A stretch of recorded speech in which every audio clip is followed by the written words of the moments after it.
wanted to talk about Diona and some of her abilities, so I'll just get right into it. I kind of consider her a bit like a Swiss Army knife. She can do a lot of different things, and it can be kind of hard to decide exactly what to use her for. The charged attack will give you cryo, but you can also get physical damage from just auto attacking.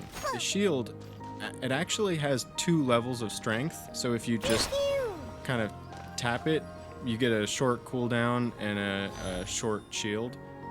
And if you hold it, you actually get a longer cooldown, but the shield will stay longer as well. It probably doesn't increase the damage absorption necessarily, just how long the shield can absorb the damage.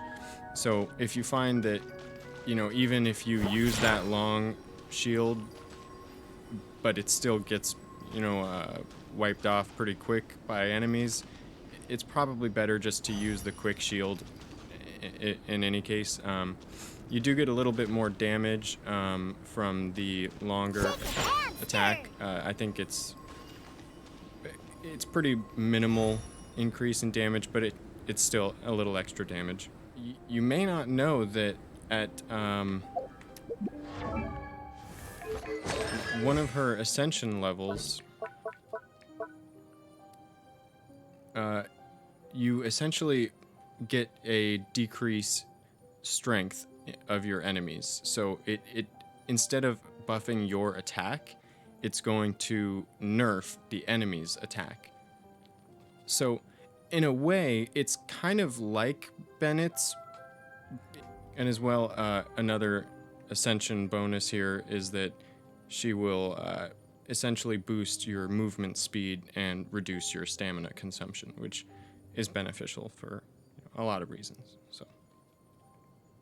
And without any constellations, her talent will heal you, her burst will heal you up to full HP. So that's really useful. On my Geo Traveler, I believe the Harbinger of Dawn, which when a HP is above 90% increases my crit rate. So for me, until I get a C1 Bennett who can, raise my HP up to 90%, I do rely on Bennett's healing, but I trust Diona's more in some sense. I think she is really built well as a healer support, but she can also be sort of a DPS. I think the Windbloom Ode here is a good weapon for her because I often use her elemental skill, and so if you find that you're popping your shield on every so often, it works for every 6 seconds, and I think the shield lasts about 6 seconds. I'm not sure. In any case, yeah, it's about a 6-second shield. So for the amount of time that cooldown is going, I'm kind of boosting some of my attack. So I think it's a good weapon for her. Maybe not the best, but it's decent. It gets the job done for me. Yeah. But when it comes to artifacts, I think that the new artifacts are going to be really good for Diona because they are going to be boosting her shield strength and boosting physical damage. So if I were to run a 2-piece set of each of those artifact sets, I could take advantage of both of those benefits and switch her weapon over to Rust and get that extra auto attack boost, and I think due to the variety of ways to build her, it can be a little difficult to decide exactly what to use her for, whether to say she's a DPS or she's a healer, or ranged or close quarters, cryo or physical. But yeah, I think she's an easy support for any team. I think if you even have just one constellation, you're gonna be happy. But she will really shine at C6, and we'll get into the constellations now. Um, the first one is just energy regen, and the second one is just a shield damage and strength buff. But if you look at the bottom here, it says additionally, when paws hit their targets, creates a shield for other nearby characters on the field with 50% of the ice paw's shield damage absorption for 5 seconds. So I don't have this constellation, so I can't really showcase or verify it. And I haven't really seen other people using it, so I don't exactly know how it works. But if I understand this correctly, this constellation essentially allows you to share a shield. So if you're playing co-op or if you're doing a domain with some friends, you can actually share shields. So that's a really neat benefit if that's something you do a lot. And even if it's not a neat benefit for you, you do still get the increased damage and the increased damage absorption. So that constellation is still beneficial. But if you play a lot of co-op, it maybe has a little bit of extra on the top. The next constellation really is just a level up for the burst, which is great.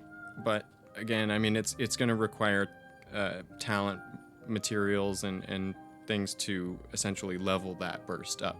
So just getting the constellation doesn't make your character any better, but it gives you potential to make your character better.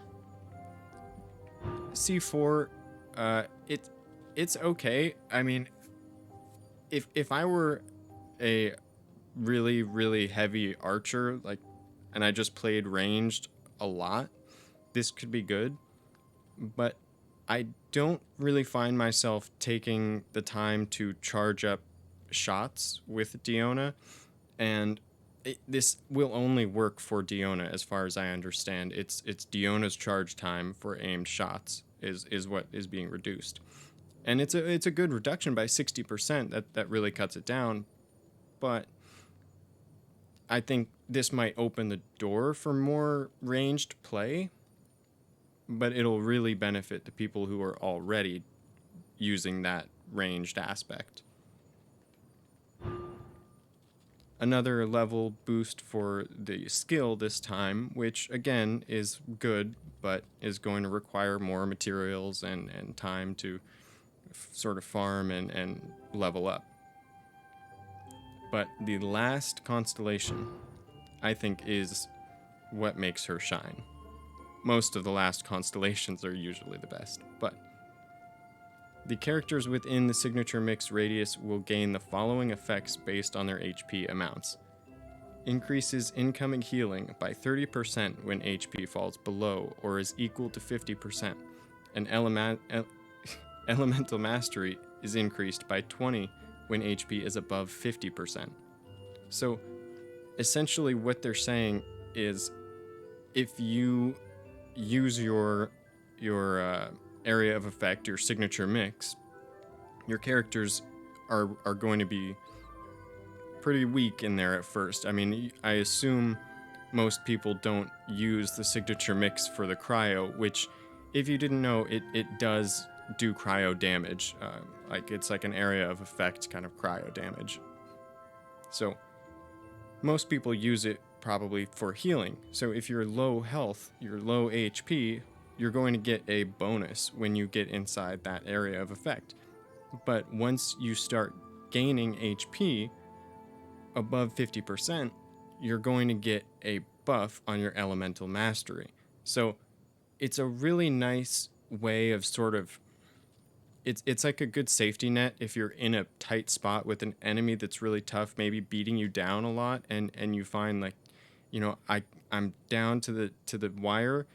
Well, you drop this signature mix, and it's going to heal you really quick and make you a lot stronger as well. And maybe save up some of the talent materials. She does require the cryo Regisvine thingy. I forget what these are called. Hoarfrost core. Okay, yeah. Calla Lily, yeah, and the arrowheads different. As she levels up, she'll need higher and higher quality arrowheads. So hopefully, with this next update, we'll maybe get to see her actually in game. You know, when it comes to story, maybe we'll get some Diona story, a free Diona and Diona story. That'd be cool with me. And I wanted to say too that you may still get Diona on other banners. So personally, the first Diona I got was actually on the weapon banner. Kind of took me by surprise, but yeah. So the first Diona I got was just on the weapon banner. That was it. And the second Diona, I do have C1. You might have seen. The second Diona I got was actually on the standard banner, and I was right here on this frost nail or sort of statue of 7 thing. So I would say just look forward to the free Diona, and if you are pulling on the banner and you don't have her C6, you will definitely benefit from any duplicates you get. So look forward to that. So yeah, that's pretty much all I got about Diona. Thanks for watching, and until next time, good luck. I'm flying!